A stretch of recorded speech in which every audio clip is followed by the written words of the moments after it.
Uyu munsi ndagira ngo tuganire kandi dushyire umucyo kuri iki kintu. Hari ikintu abantu bitiranya. Abantu bitiranya gusenga no gukiranuka, kandi biratandukanye cyane. Iyo dusenga tuba turamya Imana, tukayishima, tukanayisaba.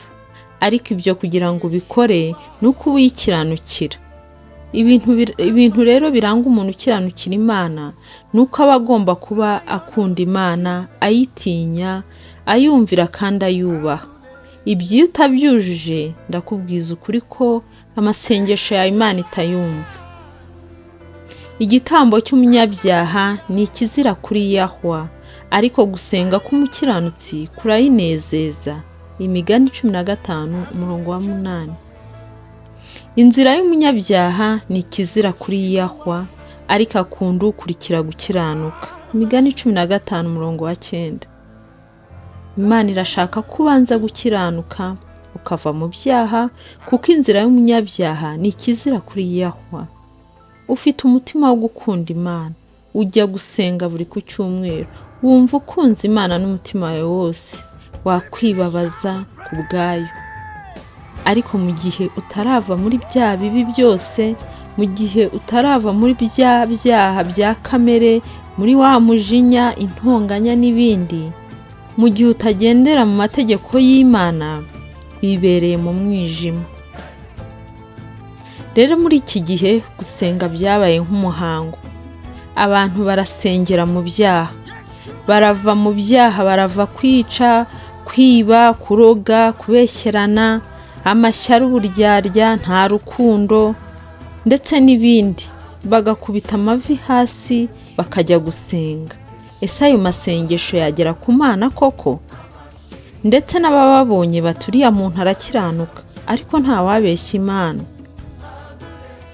Umuntu agahura n'ibibazo akirukira gusenga, kandi ijambo ry'Imana riratubwira ngo gusenga k'umunyabyaha ni nk'igitutsi imbere y'Imana. Ineza y'Imana ni nziza. Hari igihe abantu bumva ko ibyo babonye byavuye mu gusenga. Kwa kundi usengera ikintu ukabona giciyemo, ariko ya Mana ivubira ababi n'abeza, mu gihe babonye iyo neza y'Imana bakishuka ngo byavuye mu masengesho, kandi ari ya neza y'Imana. Rero bene data, umuntu ukiranuka Imana iramukunda, kandi gusenga k'umukiranutsi kurayinezeza, kandi kumvira kuruta ibitambo. Mu gihe utumviye Imana ibyo ikubwiye, mu gihe udakurikije amategeko yayo ngo kandi ukora ibyo amategeko akubwira, ibyo wakora byose wereka Imana ko uyikunda ni ubusa imbere yayo.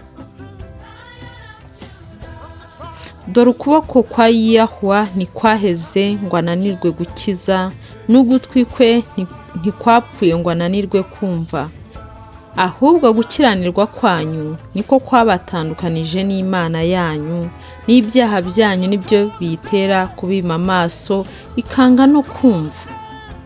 Murumva ko gusengera mu byaha rwose Imana itabyumva. Mu gihe udakiranukira Imana, niyo wasenga ute, Imana ntiyakumva. Mubanze mwaturire Yahwa Nyiringabo, mu Mwami wacu ibyaha byanyu, kandi mwihanire kureka, musabe imbabazi, hanyuma musenge Yahwa mwambaye ibyera, kandi muhindukirire Imana, mukirizwe mu Mwami wacu. Umwami azabatunganya. Haleluya! Muhimbaze Yahwa, muhabwe umugisha.